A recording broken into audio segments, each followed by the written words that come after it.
Hi folks, Florida Man here. Today I'm giving you an after-action report on a variant game of diplomacy I played based on Great Britain and Ireland. This was a map created by Cuthador, and we were playtesting the second version of the map he tested, which means the game was set to last for a limited number of years. The variant was called War for Britannia. The powers were the blue power Alba, located in modern-day Scotland, the yellow power Gwynedd, located in Wales, Ireland, which you can figure out for yourself, it's in green, the greyish-white power Jorvik, which is located in 3 separate places on the map, the peach-coloured power Mercia, which is located in the middle of England, the lavender-coloured power Northumbria, which is in the northernmost part of England and the southeast part of Scotland, and the burgundy-coloured power Wessex, which is located in the southernmost part of England, including London. I was very pleased, given my Scottish ancestry, to be assigned my first preference country, Alba. With Spring 867, I had good communications with all powers, and naturally, I started scheming with several of them. I joined in a conspiracy with Jorvik and Ireland to crush the other powers between us, since we represented the far west, far east, and far north, and could therefore form a long-term alliance that would not suffer terrible geographical challenges. At the same time, I also joined in a conspiracy with Gwynedd and Northumbria to contain Ireland. Mercia also proposed that Northumbria and I join him in crushing Jorvik. So the game was off to just the sort of start I like. I want to be part of every conspiracy and able to choose the winners and undermine the people I want to lose. Fingers in many different pies.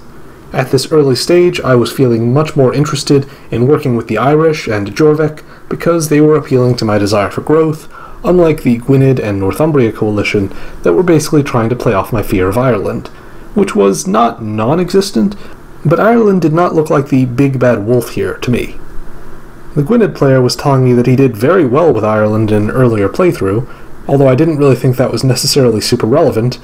The facts were that the Gwynedd player was known to me to be a fairly strong player, and I was also aware that the Irish position had been weakened since the first game, for understandable reasons, by removing one of the easy neutral centres within its reach. Ultimately, Jorvik and I agreed that he would open to the sea space NAT, while I would open to MCH. Northumbria and I disagreed about the disposition of Edinburgh, so I decided to open to be able to contest that centre if an opportunity presented itself. Ireland and I agreed that I would help him pull off a convoy into Northumbria's territory.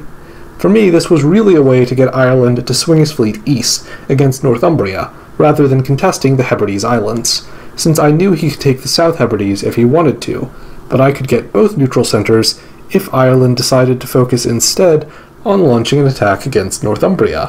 When Spring 867 orders processed, Gwynedd opened toward Ireland, which was consistent with the anti-Irish advocacy he'd been doing. Mercia, interestingly, opened anti-Gwynedd, and Wessex and Jorvik seemed likely to contend against Mercia for some of the bountiful neutral centres in southern England. Northumbria opened in a way that looked somewhat aggressive towards me, and I did the same towards him, but we were still at least communicating in a friendly way, and I don't think he took my opening as being too hostile. Most importantly, Jorvik kept his word toward me. He opened to NAT, which would allow him to grab the neutral centre Orkneys, but deliberately put him at a distance from my home centres, allowing me to focus on acquiring the North Hebrides. At this point, looking at the map as it had shaken out from the first season, I had given up on the thought of supporting an Irish convoy into Northumbria's midst. I said nothing to Ireland about this, but I decided to pull back from the border with Northumbria for now. I figured Ireland might end up being a richer target than Northumbria potentially anyway, and I would lose nothing by putting Ireland in a provocative position relative to Northumbria, regardless of which side I chose. When Fall 867 orders processed, everything had gone according to my plan. I acquired 2 neutral centres, Ireland moved toward Northumbria, and Jorvik and Wessex attacked Mercia. Gwynedd went for neutral centres, while Mercia failed to enter any orders, resulting in him losing 2 of his home centres to the attack. Following the fall orders, you can see that my position looks pretty decent. Ireland is at least dominant on his island, Gwynedd's position is pretty strong, as is Northumbria's, and Wessex and Jorvik are conquering Mercia. There's no other way to put it. That failure to move put Mercia in a terrible position, with his units divided in half, has turned his two English neighbours into conquerors, because Mercia's position is almost irreconcilably destroyed after the first year. This seemed to Cuthador, the mapmaker, to have compromised the first playtest, and discussion began about restarting the playtest. At some point, Cuthador also replaced the original player for Gwynedd. We executed the builds, which you can see here. I got 2 West Coast fleets, while Northumbria got 1 West Coast fleet and 2 armies. We were talking about going after Ireland together, while Ireland and I were talking about going after Northumbria together. Unfortunately, when Spring 868 orders processed, the Mercia player, who had continued to communicate with us, again failed to enter orders, resulting in him being reduced to 2 centers, and the southern powers around him all growing stronger. At this point, Cuthador proposed ending the playtest and restarting with as many people in the same positions as possible. Ultimately, we all agreed to this, and that was how the second game started. The reason why I kept the information about the first game in this video is because I feel like the year and a half I played on the original map gave me a very good feel for this variant that would help me with defeating my colleagues in the new game. We will see if I was correct. Discussing things with mostly the same players from the rebooted playtest was interesting. I once again found myself conspiring with more than one set of players. Jorvik, Ireland, and I supposedly picked our old conspiracy back up. I say supposedly because I was hearing some good things from Northumbria that made me think he might actually be my best possible ally in this game. Northumbria expressed first that he should have been willing to give up Edinburgh to me in the last game, and that he would concede that neutral centre to me in this game. We would have to figure out how to DMZ those spaces that made up our border region, but it was a challenge that I thought we could tackle. And even if we couldn't easily figure it out, I suspected the Northumbria player wouldn't be as quick to stab as me when the time came, or as well positioned. However, until the moment came when I would have to choose openly one side or another between the Ireland-Jorvik coalition and the Northumbria-Mercia coalition, I was happy to play both sides. Going to orders, you can see Spring 867 was virtually the same for me as last time. I opened MCH, but I played a little bit safer with regard to Northumbria, aiming to avoid possibly offending my new comrade. At the same time, Northumbria opens to give Edinburgh up to me, which is very welcome. Even if it's something he and I had discussed, I didn't expect him to move away from it so that he couldn't choose to renege if he decided he didn't want me to have it in fall. This unstinting generosity convinced me early on that I didn't really want to go after Northumbria if it wasn't my unambiguously best option. Northumbria was going to go after the powers to his south, which would mean he wouldn't threaten me anytime soon. In the south, you see that Ireland's opening was exactly the same as in the first game. The predictable aspect of that seemed to me a big mistake, since the new Gwynedd player decided to move against Ireland early on, even more quickly than his predecessor had been hoping to do. Ireland told me that he and Gwynedd had agreed to leave the Western Irish sea space vacant, but Gwynedd occupied it, giving Gwynedd a decent shot at one of 2 Irish home centres. Gwynedd's other fleet opened so as to be able to bounce Ireland out of the only neutral centre on the Irish island. Things were not looking good for my friend on the island. If I had been in his position here, I would have explained to Alba that I needed to take the neutral centre of South Hebrides, and I would give it to Alba once the danger to my east had passed. Only an unreasonable Alba player would argue with that. Given that I myself am extremely reasonable, as well as generous and honourable all the time, I wouldn't have made a fuss. Unfortunately for Gwynedd, Mercia made an opening that I can only describe as aggressively encroaching into Gwynedd's space.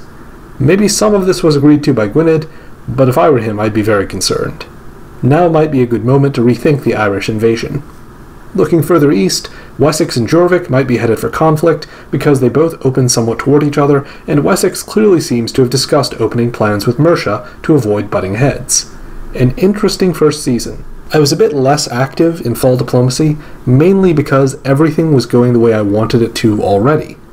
Ireland was moving to CLD, robbing him of the opportunity to take the neutral centre of the South Hebrides that I wanted to secure for myself, while Jorvik was moving to the Orkneys as we had planned.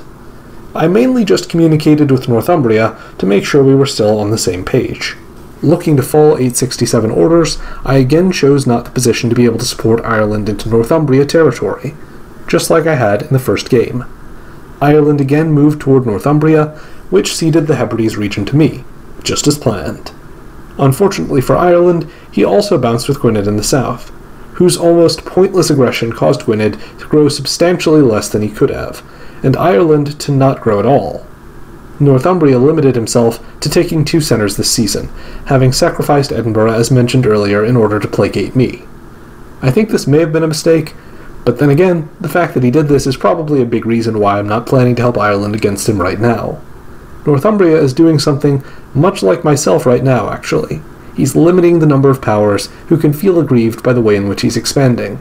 I think that's a very savvy way to proceed, so I assess Northumbria as actually being probably my biggest long-term threat in terms of players. Despite that, I intend to keep him around until I'm ready to start trying for the solo. In the south, we see the pale orange power Mercia is doing the exact opposite thing to what Northumbria is doing. He's expanding drastically in all directions and seemingly not concerned with who he ticks off. Wessex made a couple of mistakes in his own expansion efforts, mainly that he actually moved out of a neutral centre and therefore failed to acquire it, which was pretty bizarre, and I think will make him either the junior partner to Mercia or Mercia's first prey. Jorvik seems to be restraining himself to avoid making enemies in the south, which I think is why WSH doesn't go anywhere in the fall. I think that was a mistake, because he could have used that unit to bounce Mercia in one of the neutrals, and thereby restrained Mercia's runaway growth.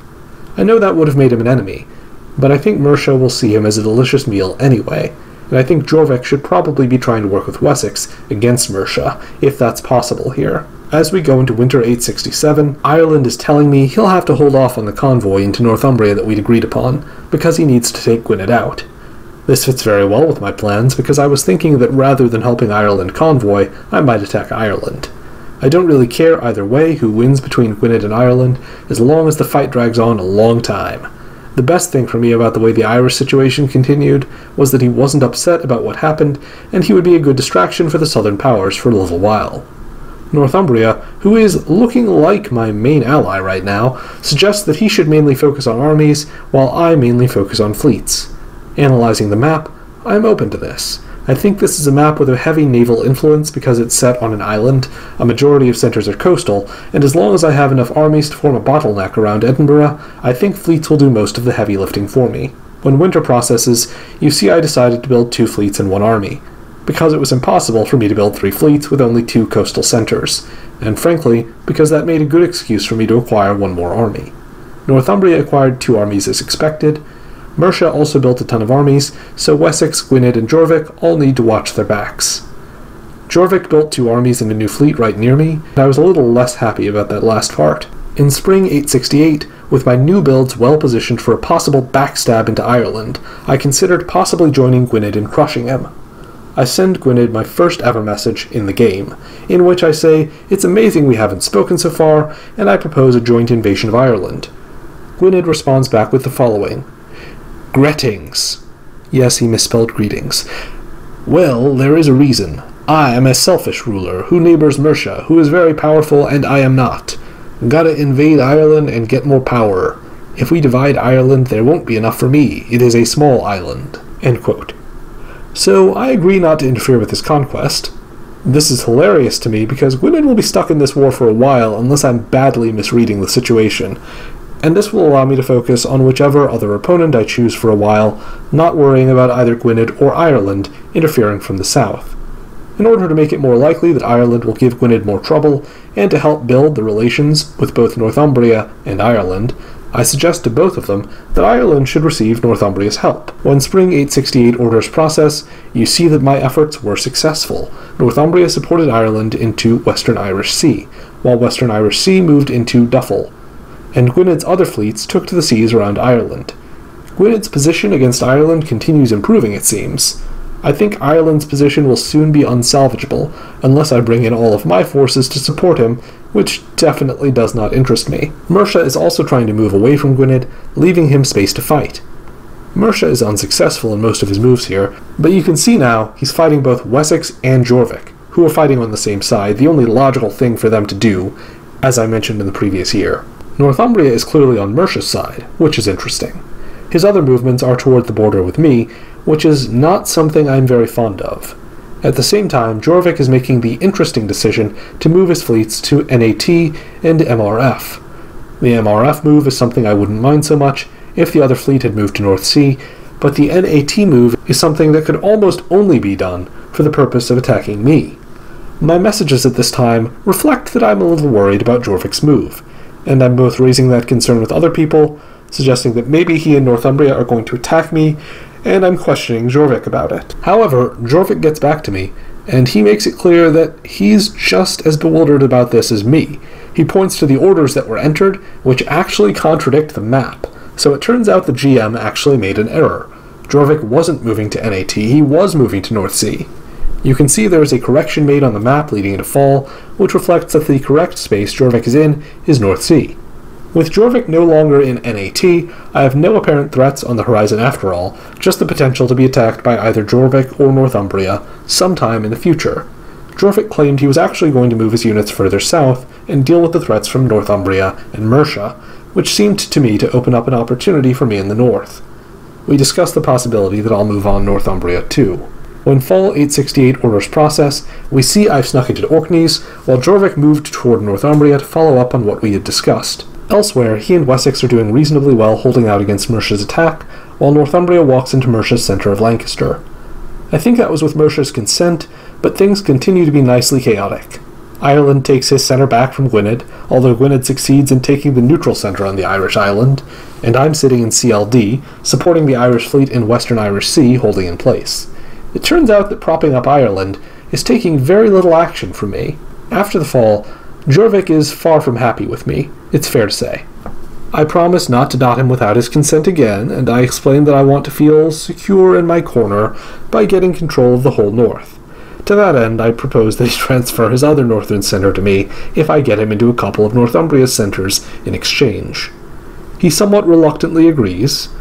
Northumbria tells me he's building a fleet to go after Jorvik with, and I give him my blessing, resisting my impulse to try and pressure him into remaining a land-bound power.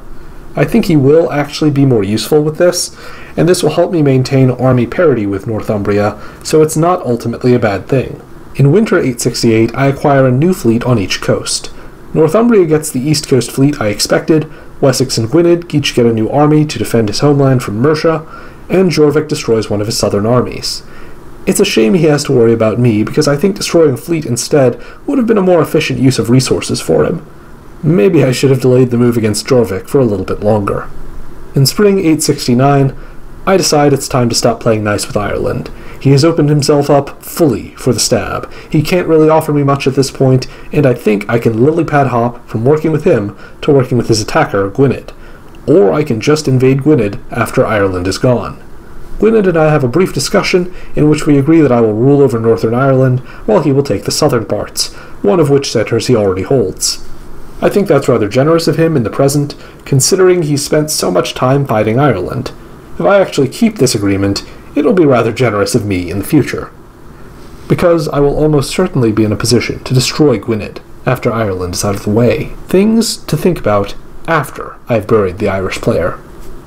It's worth noting that this is also when a substitute takes the seat of Gwynedd, so maybe he felt like he had less of a time investment in the Irish War.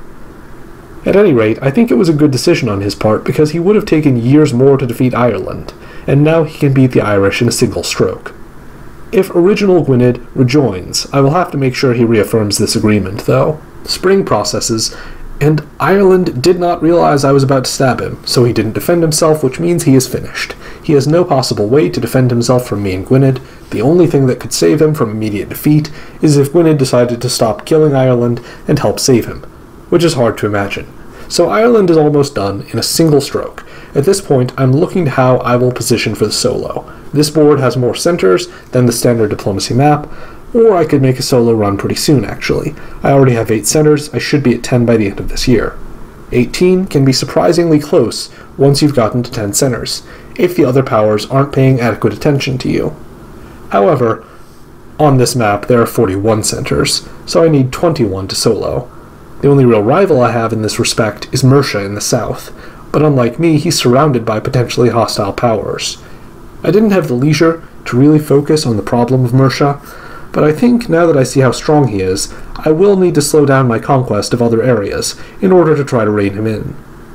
At this point, I offer to work with Gwynedd in fighting against Mercia once Ireland is gone, so that he can become ruler of all of Wales. I also reassure Jorvik that despite how I've been positioning to attack him, I'm actually still interested in working together against Northumbria. I just had a funny way of showing it, by sneaking into one of Jorvik's centers and building additional fleets rather than armies, and strongly thinking about attacking Jorvik. Well, anyway, he doesn't know about that last part, so that won't hurt him. Gwyned's responses are kinda strange, like he's confused about whether he wants my help or thinks I'm terrifying. I certainly am somewhat powerful at this point, especially since Gwyned is relatively weak. In fall 869, the plan to eliminate Ireland goes off without a hitch. He goes out without really raising much of a hand in self-defense, as you might expect from a power that's as cornered as he was. Unfortunately, a power with much more life left in him, Northumbria, also fails to move this season. It's pretty strange decision-making if he did it deliberately. If he didn't do this on purpose, then the omission here cost him dearly. He loses a home center to Jorvik. While Jorvik moved to protect SHE from me, in case I dotted him again, he also walked into Northumbria's center of Beb. I think this plays into my hands, because he'll have trouble making peace with Northumbria while occupying one of his home centers, and my moves this season were what I told Jorvik they would be, so he has no real reason to complain about them, or to suspect any further treachery. At least I hope he reads the map that way. My move into the sea space that he vacated, FOR, was discussed and agreed to, but it's strange that his move out of that same space actually succeeded, so it seems likely he made that agreement not expecting it to actually pan out. Jorvik's and Northumbria's decisions right now are odd and hard to understand from an outsider perspective, and when I don't understand what's going on, I'm worried someone might be playing a trick on me. I'm not sure how much either of them could do, or even both of them together, because I outnumber them combined in the north. But I try not to take my advantages for granted. With one well-planned ambush, if they combined forces against me, I could lose my numerical superiority. To the south, Mercia loses just a little bit of ground to his opponents, as Jorvik successfully supports Wessex into a center Mercia was about to take, while in the west, Gwyned retakes a center I believe Mercia took from him earlier. Following this season, Mercia becomes very interested in working with me against our shared neighbors. He's open to working with me against pretty much anyone. I think he knows working with me could reverse any and all of the ground he's lost.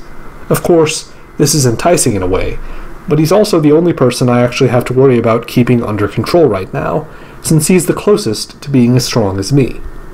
Meanwhile, Gwyned is suggesting we move away from each other and Ireland, and he'll go fight Mercia. I'm very interested in this proposal. I know I could use the peace on this front, while I eliminate Northumbria and/or Jorvik. Ultimately, I need to get a handle on the northern situation, and if I fight Gwyned right now, the big winner there is Mercia, who no longer has to worry about his western front. Unfortunately, in the build phase, Gwyned acquires 2 fleets, which doesn't seem very well adapted to fighting anyone except me. If he wants to take over Ireland, he couldn't really be any better positioned than he is.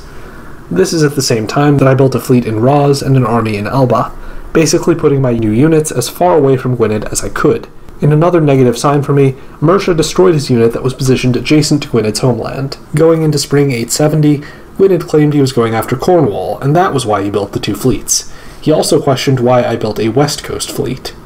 I pointed out that it was as far away from him as I could possibly make it, but it felt to me like he was trying to diffuse my suspicions by pretending he was suspicious of me. Ultimately, this led me to try to swallow all of Ireland in a preemptive strike, essentially for the purpose of countering the attack I anticipated from Gwyned in that same space. I had hoped to delay this fight, and I knew I didn't have the ability to focus enough force on Gwyned right now to take him out completely. At least, though, if I took the fight to him in southern Ireland, I could prevent him from overtaking all of Ireland and coming after my northern centres. Additionally, with Northumbria having recently failed to enter orders, and with me trying to make up with Jorvik by working together against Northumbria, I'm set to be fighting on at least 2 fronts. If Jorvik doesn't actually keep his word with me, I'll be fighting on 3 fronts essentially, with Jorvik able to attack me by sea. So there's much to worry about as we enter 870. When we see orders process, it looks like maybe I made a mistake. Gwyned actually is moving units towards Cornwall, and although his other fleets are certainly in a position to influence what happens on Ireland, they're not advancing north. Then again, with fleets floating around next to Ireland, my suspicion on the eventual direction his forces would likely turn is probably correct. Maybe it's better to initiate the fight before he absorbs a few centers from Mercia and gets even stronger. Unfortunately, I see Wessex supporting Gwyned, which means my only potential ally against Gwyned is Mercia. On the bright side, Jorvik and I are still working together against Northumbria. I'm also happy that Jorvik isn't doing that well. Northumbria just supported himself into NRD, so Jorvik might lose that center, and Jorvik needs my help to keep Beb. As long as Jorvik's position is tenuous, he can't turn on me, I figure. I can slowly absorb Northumbria and use the centers I gain from that to strengthen my forces on the front with Gwynedd and shore up my position against Jorvik. I don't feel quite unstoppable, but I feel as if I'm up to the challenges that I'm currently facing. The unfortunate thing, again, is that my potential ally in the south, Mercia, is in several fights at once, against Gwynedd, Wessex, and Jorvik, and he's not really winning any of them. He's too big and too unpopular. Nevertheless, as we go into fall, I'm courting his support. He's pretty non-committal right now, but I'm reasonably strong and well-positioned, so I can wait and try to charm him into helping me. In an interesting shift, the Northumbria player is replaced at this point, but he's still poorly positioned and still the easiest person for me to take dots from. So although I suggest to him we might work together against Jorvik, I feel like I'm better off sticking with Jorvik against him. I can knock him out quickly, which will make me the undisputed King of Scotland. So my fall 870 is not super diplomatically intensive, but the orders are successful enough. I take MUN from Gwynedd in Ireland, I force my way into Northumbria's centre of kill, and I even get very lucky and walk into Tev. To a certain extent that's not luck. Northumbria told me he was using that unit to attack Jorvik, but I was lucky because, as it turned out, he was willing to tell me his own defensive plans very truthfully, even though I didn't solicit that information. This is the peak of Alba's power, I think. Unfortunately at this time, Jorvik supported himself out of Northumbria's centre of Beb, into the sea space of FOR, right next to me. So Jorvik is deliberately giving back Northumbria's centre that you can see I was trying to support Jorvik in holding. This indicates Jorvik is switching sides, which is a real problem for me, but on the flip side, his new ally of Northumbria has been chopped in half. At the same time that I turned on Northumbria, Mercia also kindly took Lancaster from him. So everything looks pretty good for me. Here's what I look like after I get beefed up by eating most of Northumbria and Ireland. And in the build phase, you can see I got even more pumped up with 2 new armies and an East Coast fleet. Unfortunately, Jorvik destroyed a southern army, indicating he's more focused on me than on defending the majority of his centers that are in the south. Also, unfortunately, Mercia destroyed a fleet he had right next to Gwynedd, indicating I can't expect much help from him right now, and Gwynedd builds another fleet to attack me with. Going to spring 871, I'm trying to push Mercia into taking a more active role against Gwynedd. I'm trying to flip Wessex onto my side, and to both of those ends I'm trying to get Wessex and Mercia to make up. My efforts are a little bit successful, but mostly a failure. Mercia says he'll help me a little, but since Gwynedd is the one doing the least against him, he can't do much. Wessex is very friendly toward me, but he's not willing to join me against Gwynedd, and he says he definitely wants to continue going after Mercia. So I just have to try and use Mercia as best I can, and keep working on Wessex. When orders process, we see I successfully convoyed another army onto Ireland. But there's a problem. Gwynedd also convoyed an army onto Ireland. I tried to bounce that move, but Gwynedd supported it. On the bright side, I took another centre from Northumbria, and I began rearranging my units in the further north to attack Jorvik more effectively. Jorvik continued to go after me to the extent that he could, but his forces were pretty small next to mine, so all he succeeded in doing was destroying one of my fleets off the coast of Northumbria. So I was positioned to lose a centre to Gwynedd in Ireland, but otherwise I was doing well, and the centre I was poised to lose was the same centre that I took from him in the first place. With 2 armies on the island now, I thought that with effort, I would probably be able to prevent Gwynedd from advancing further against me indefinitely. As we entered fall 871, the Game Master said he couldn't process the season for a while, and as a result, the time for this season was extended by over a week. During this time, we were also running up against the time limit for the game's ending in terms of in-game years, so a vote began on whether to continue beyond 871 or not. I cast my vote to continue, although it was likely that my position could deteriorate if we kept going, rather than my expansion continuing. At the same time, I sent messages to everyone. My conversation with Gwynedd was more about us explaining ourselves to each other than about rekindling the relationship. My exchanges with the other players were more of what they had been before, except that I extended a final pair of olive branches to Jorvik and Northumbria. To Jorvik I offered support into Beb, the centre he had given up previously. To Northumbria I offered support into Duffel. in the hopes that even if Gwynedd claimed MUN from me, he would still not gain any builds. This was also Northumbria's chance to have more than one centre in the endgame. In the end, the vote came back that only Wessex and I wanted to continue, so the game would end after this season. When fall orders processed, I lost MUN, but my centre count stayed constant thanks to the Northumbria centre I had captured from spring. Gwynedd's centre count also stayed constant thanks to Mercia attacking him. Northumbria failed to enter orders, and Jorvik returned to attacking him, as we had discussed. I tried to walk into one of Jorvik's home centres, just because by the time I changed that order, I knew this was the final season, so why not try to finish with as many centres as possible. And in the end, I remained the board topper, with the same 13 centres I'd had a year before the end. It was not a bad place to finish, considering how short this test run was. So, what are the takeaways from this game? Well, let me start by referring to the reflections that the replacement Northumbria sent me at the end. First, he had hoped to turn the situation around when he subbed, but nobody really spoke to him, and there didn't seem to be a lot of interest.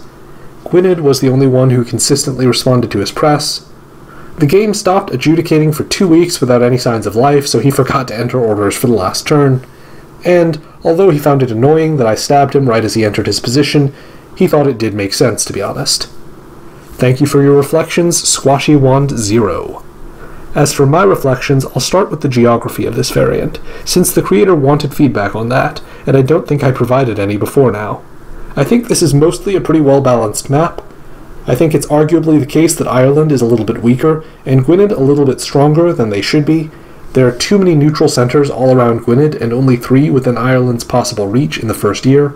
Those that Ireland can reach can be contested by Gwynedd and Northumbria, except one centre, the South Hebrides, which can be attacked easily by Alba in the 2nd or 3rd year. Other than that small balance issue, I think the geography is very well calibrated. Jorvik and Mercia start off with an extra centre each, but they're also in more difficult positions in other respects. Jorvik is a little bit scattered all over the map, while Mercia is surrounded by hostile powers.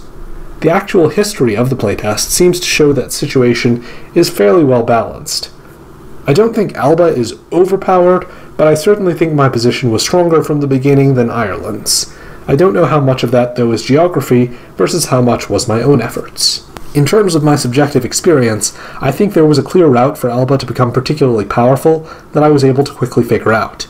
Alba was in a strong corner position because there were no real neighbours who could easily harm me. Jorvik was very spread out, Northumbria was my only neighbour by land, and Ireland was the only other power who could threaten me early on from anywhere else. Ireland had far more in terms of distractions than I did. The Irish position looks isolated because it's an island, but actually by year 2, every power on the map is capable of reaching Ireland, because the sea spaces are so large. I think that could be considered a problem. Compared to my situation, which is that there's no possibility I could be attacked by Mercia in the first 2 years, and in order for Gwynedd or Wessex to attack me, they would have to sail past 2 other powers, who would probably not be happy about it. It wasn't all that hard for me to establish a fairly significant measure of security for myself in this game, and I think it would have been a bit more difficult if I had played as Ireland, even though it's also a corner power on this map by geography. As on all decently balanced diplomacy maps, though, the relationships were the most important thing in this game. I had strong and positive relationships with all 3 of my initial neighbours in the beginning, so they were all thinking about fighting other people, or even each other, before they'd consider attacking me. That makes all the difference, of course. Once you have an early lead in a diplomacy game, it's easier to avoid screwing that up than it is to take the lead away from someone else. I hope you liked this variant diplomacy commentary. If you did, you should like the video to get more content like this in your feed, you should subscribe for more content like this from me in particular, and you should comment, and we'll discuss what happened. I love dissecting my own games, especially the ones where I played on a new map. If you really liked the video, you should consider joining my patrons and supporting this channel through Patreon. They get credited at the end of each video, and they now have access to an exclusive diplomacy podcast and a diplomacy commentary that no one outside my patrons gets to watch as of right now. So if you're getting value, you can get a whole lot more value for just $1 a month. We want you for the Alligator Army. Until next time, Florida Man out.